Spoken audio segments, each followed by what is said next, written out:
Salam dostlar. Yenə də biz bugün DevSecOps haqqında danışacağıq. Dərslərimiz yenə DevSecOps üzrə davam edir. Demək ki, bundan qabaqki dərslərimizdə biz nə öyrəndik? SAS toolunu istifadə etməyi öyrəndik. SCA toolunu istifadə etməyi öyrəndik.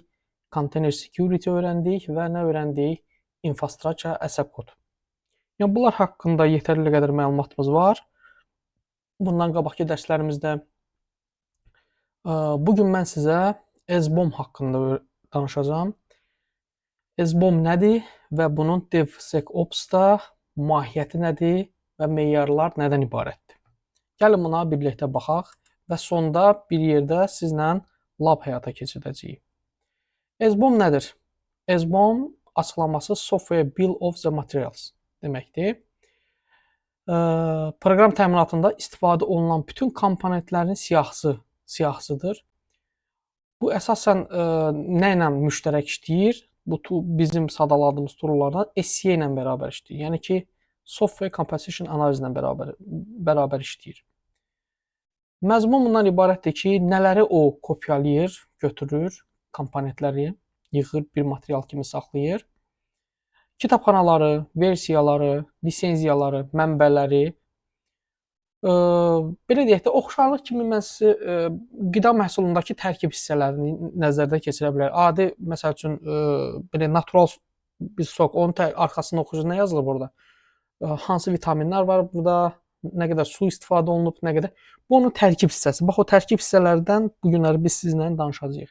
SBOM proqram təminatında istifadə olunan komponentlərin identifikasiyası, versiyası, mənşəyi, lisenziyaları, kriptoqrafik imzaları və asıllıqları barədə strukturlaşdırılmış texniki sənəddir.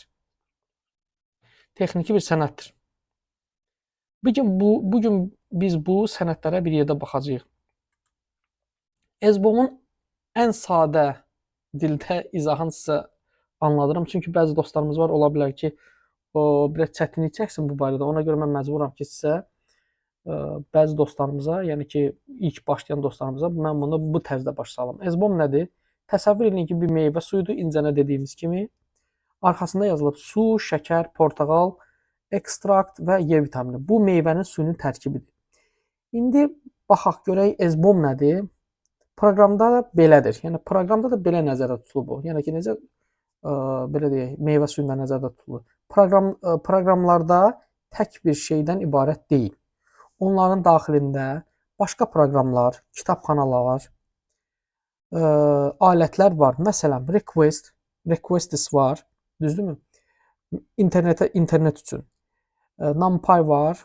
Yəni bu nə deməkdir? Hesablamalar. Və Flask var və site. Bu bunun tərkib hissələridir, dostlar. Belə deyək, DevSecOps-da necə işləyir? Proqram hazırlananda, yəni ki, bizim bir proyekt hazırlananda SBOM avtomatik olaraq çıxarılır. Və hansı bir təhlükələr olması üçün həmən ki, SBOM failini bir dəfə biz skan edirik və müəyyən edirik ki, onun daxilində nə var? Boşluqlar var, vulnerability'lər var və yaxud da ki, yoxdur, onun haqqında məlumat öyrənirik. İndi gəlin bunu elmi şəkildə sizə aydınlıq gətirim. Demək, SBOM belə təqdim olunur, dostlar. SBOM-a əlavə olan nələr, elementlər hansılardır? Component name, proqram təminatında istifadə olunan hər hansı bir komponentin, məsələn, kitabxana, modul, paket, tam adı, məsələn, OpenSSL, React, Flask. Version, yəni ki, versiyası, həmən ki, məsəl üçün, OpenSSL-ın versiyası 1.1, məsəl üçün. Component type, üzr istəyirəm, komponentin növü göstərilir, kitabxana library, icra edilə bilən fayl, binary, script və s. Məsələn, library, container layer, application, OS, package. Supplier, təchizat, komponenti kim hazırlayıb və yayımlayıb. Məsələn, bizə OpenSSL Project, Python Software Foundation. Yəni, bunu aydın məsələdir ki, OpenSSL kim tərəfindən hazırlanır və Python kim tərəfindən hazırlanır. Hansı şirkət tərəfindən onların təchizatlarının adları, lisenziya license information, lisenziya məlumatı, komponentin hüquqi istifadəsinə dair məlumat. Yəni ki, MIT, Apache 2 versiya, GPL 3.0. Hash checksum, belə deyək, hər komponent üçün kriptoqrafi imza və SHA-256 kimi hash göstərilir. Bu komponentin dəyişdirib-dəyişdirilməməsi yoxlamaq üçündür. Məsələn, siz də bilirsiniz, indi bilənləriniz də bilir ki, məsəl üçün belə deyək, biz bir faylın, indi mən bilməyənlər üçün bunu deyirəm, hash nə idi, onu aydınlıq etmək istəyirəm ki, bir faylın hashini çıxardırıq, həmən ki faylı göndəririk başqa bir adama, məsəl üçün. O hashi də göndəririk ona. O adam bu hashi o faylla tutuşdur, faylın hashini çıxardır, tutuşdurur. Gör, eynidirsə, hə, demək bu faylı dəyişdirməyiblər yolda. Əgər yox, dəyişiklik olubsa, avtomatik olaraq hash də dəyişir, o bunları nəzərdə tutur. Download location, endirmə mənbəyi hansı mənbədən gedib götürülüb, komponentə yüklədiyi və əldə etdiyi rəsmi mənbə və ya URL qeydiyyata alınır. Dependency, asıllıqlar. Komponentin digər hansı komponentlərə asılı olduğunu göstərir. Bu, transient dependency adlanır və zəifliklər üçün əsas mənbədir. Unique identifier, unikal identifikatorlar, komponentin CPE, Command Platform Enumeration və ya Perl, Package URL, PURL, Package URL ilə qeyd olunması. Məsəl üçün, package və plus, üzr istəyirəm,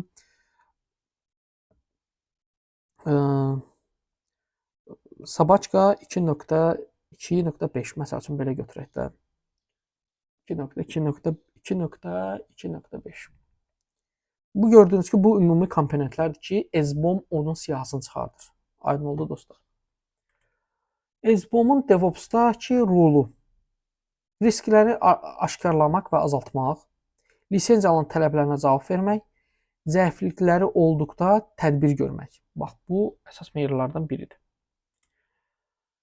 EZBOM əsas nə ilə işləyir? EZBOM özü əsas SE ilə işləyir. Hansı ki, biz sizlə keçən dərslərimizdə SE haqqında öyrənmişdik. Niyə EZBOM SE üçün vacibdir? EZBOM bir proqramın içində hansı açıq mənbə, yəni open source və ya üçüncü tərəf komponentin istifadə olunduğu, yəni third party istifadə olunduğu detallı şəkildə göstərir. SE alətləri isə bu komponentləri nə edir dostlar? Analiz edir. Təhlükəsizlik zəifliklərini, vulnerabilitylərini yoxlayır, lisenziya uyğunluqlarını yoxlayır, versiya problemlərini yoxlayır, aşkar edir. Sadə şəkildə desək, EZBOM proqramın tərkibini siyahılaşdırır, siyahı kimi eləyir, düzəldir, grade eləyir. SE isə bu siyahı üzərində analiz aparır, təhlükəli və ya problemlər nə var, onları ortaya çıxardır. Məsəl üçün, nələrlə eləmək olur? Trivi ilə, Snyk ilə, Grape ilə, sonra Dependency Track kimi SE alətləri EZBOM faylında istifadə edərək zəiflikləri yoxlayır. EZBOM necə hazırlanır? Alətin seçimi. Demək, Cyclone DX, sonra SPDX, sonra 0 və Trivi. Avtomatlaşdırmada CI/CD pipeline-da EZBOM generasiya olunur. Onun formatları JSON, XML, YAML kimi. Yoxlama və saxlama EZBOM-u təhlükəsiz saxla və versiyalandır. Yəni, hər dəfə onun versiyasını və yenilə, versiyalaşdır yəni. EZBOM-un alətləri, demək, dostlar, Swift CLI ilə EZBOM yaradılması, Trivi ilə EZBOM zəiflərinin skanları, sonra CycleDX pluginlər spesifikasiyasını yoxlayır, SPDX Linux Foundation dəstəyi ilə spesifikasiyasıdır. Yəni, bunlar, sonra bunun istifadə qaydaları dostlar, hardan internetdən götürürük və necə skan edirik, baxacaq ona biz şeydə, belə deyək, labda. Sonra burada bunların Düzdür, bu adlar sizə biraz yad gəlsə də artıq öyrəşdirin özünüzü. Sift, sonra griped və nə? Cycle clone. CLI nədir? Demək, Sift konteynerlərdən və fayl sistemlərdən SBOM çıxartmaq üçündür. Bunu yadınızda saxlayın. Bu xırda bir proqram təminatı. Gripe əsas belə deyək, SBOM faylı üzərində zəiflikləri yoxlamaq üçün nəzərdə tutulur. Cycle.dx CLI isə SBOM formatını yoxlamaq və fərqləri təhlil etmək üçün nəzərdə tutulur. Bu onun belə deyək dostlar, labıdır. Biz labı sizlə bərabər eləyəcəyik bir proyektin üzərində. Sonra indi mənə sual verə bilərsiniz ki, müəllim, biz necə eləyək bə bu SBOM faylını mütəmadi olaraq hardan bilək ki, indi əlavə elədi də, məsəl üçün mən bir dəfə proyektin içinə daxil oldum, onun SBOM faylını çıxartdım, götürdü bütün komponentləri yığdı bir dənə faylın içində, bir dənə fayl elədi. Mən onu necə izləyə bilərəm? Onu izləməyə tək yolu var, bu skript. Bu skripti də qeyd edirsiniz orada. Hər dəfə axtarır, skript işə düşür. Əgər ora nəsə əlavə olunubsa, sizə mail gəlir ki, bunu avtomatlaşdırırıq da, yəni belə deyək. Mail gəlir ki, SBOM faylı update olundu, yeniləndi və siz ondan da biləcəksiniz ki, aha, belə yeni third party komponentlərdən istifadə olundu. SBOM faylına əlavə olundu. Və siz avtomatik olaraq da SCA başlayır işə düşməyə, SBOM faylını nə edir dostlar? Yoxlamağa başlayır. Oradakı boşluqları bizə göstərir. Hansı boşluqlar var? Yəni ki, bu yaxşı bir funksionallıqdır. Nəticə bundan ibarətdir ki, SBOM DevOps-un əsas hissəsidir, uşaqlar, dostlar. Təhlükəsizlik və şəffaflıq üçün vacibdir. Avtomatlaşdırılmış şəkildə tətbiq etmək asandır. Yəni çox asandır bunu avtomatlaşdırmaq. Yəni ki, belə çətin bir şey deyil. Yəni mən sizi qorxuzmuram. Çətin bir şey deyil, amma sizin DevSecOps mühitinizdə, DevOps mühitinizdə bu vacib amillərdən biridir. İndi biz sizinlə nə edəcəyik? Labları həyata keçirəcəyik. İndi bizim bir dənə proyektimiz var. Görürsünüz, bir dənə proyekt var burada. Bir dəqiqə. Sneak-a daxil olun. Burada bir dənə proyektlərimiz var. Onları 1, 2, 3 4 görürsünüz. Bizim bir dənə Python proyektimiz var. Girib Python proyektimizə. Bizə deyiblər ki, mən sizdən qabaq bəzi testlərimi aparmışam. Mən bunu silim. Aha. Bizim bir dənə proyektimiz var. Deyirlər ki, bunun SBOM-unu çıxardın. Yəni ki, baxaq görək hansı bunda requirementslər, hansı burada komponentlər var və komponentləri biz nə edəcəyik? Scan edəcəyik. Nə edəcəyik? Birinci bunu götürürük, bu komandanı. Bu nə edəcək? Həm onun formatını çıxardacaq, həm də onu scan edəcək. Biz bunu run edirik. SBOM faylını düzəldir. Yəni error çıxsa normaldır dostlar. Siz bunu error çıxa düzəldə mütəxəssis olursunuz. Çıxartdı artıq. İndi biz nə edirik? SBOM faylı artıq bizdə var. Görürsünüz, SBOM faylı var. Buna daxilinə də baxa bilərik. SBOM. Görürsünüz, bütün komponentləri nə edib, əlavə edib bura. Görürsünüz, komponentləri hamısını əlavə edib bura. İndi biz bunu yoxlamalıyıq. Ki, scan eləyək görək, burada bir boşluq varmı, yoxsa yox. Yenə də Trivi-lə, open source bir proqram təminatı ilə biz çıxartdıq. Görürsünüz, tez çıxartdı və siz burada dedi, sizdə bir dənə boşluq var. Mediumdur, görürsünüz, tarixini də yazıb, CVA-nin 2024-dür və title-ına əlavə edib, görürsünüz, scan elədi. İndi başqa bir proyekt yoxlayaq, dostlar. Bu biri. Məsəl üçün burada, görə bunu eləyə biləcəyik. Burada da SBOM çıxartmalıyam desən. SBOM var, yoxdur burada desən. Ha, var. RM, RF, SBOM sildik. Elə burada, elə komandanı buradan götürək. Fərqi yoxdur. Bir dənə onu scan eləyək. Götür bütün SBOM-u yığdı. İndi bir dənə də onu scan eləyək. Görürsünüz nə qədər boşluqlar çıxartdı ki, sənin SBOM faylının içində olan komponentlərdə nə var dostlar? Boşluqlar mövcuddur. Görürsünüz boşluqlar. Low var, medium var. Bunları da hamısını bir-bir investigate eləmək lazımdır. Yəni araşdırmaq lazımdır.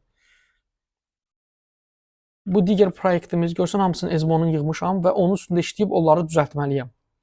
Məsəl üçün də gələcəkdə onu siz developerlarla danışırsınız ki, bunlar düzəlməlidir. Digər proyektlərə girək, bir dənə baxaq. Bura daxil olaq. Görək, burada da mən SBOM düzəltmişəm, hə. SBOM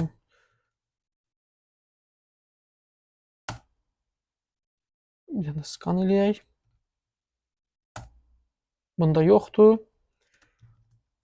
Demək ki, sonra hara giririk? Burada da var SBOM görə eləyə biləcəyik bunu da.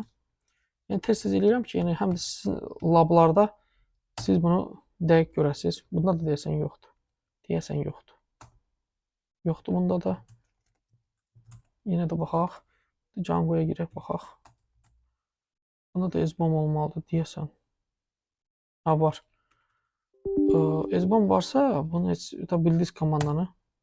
Görürsünüz bunda da çıxartdı. Affected distouts. Fikir verirsiniz.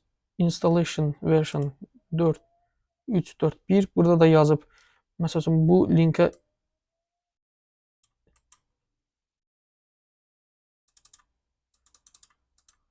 bunda linkini götürə bilərik. Belə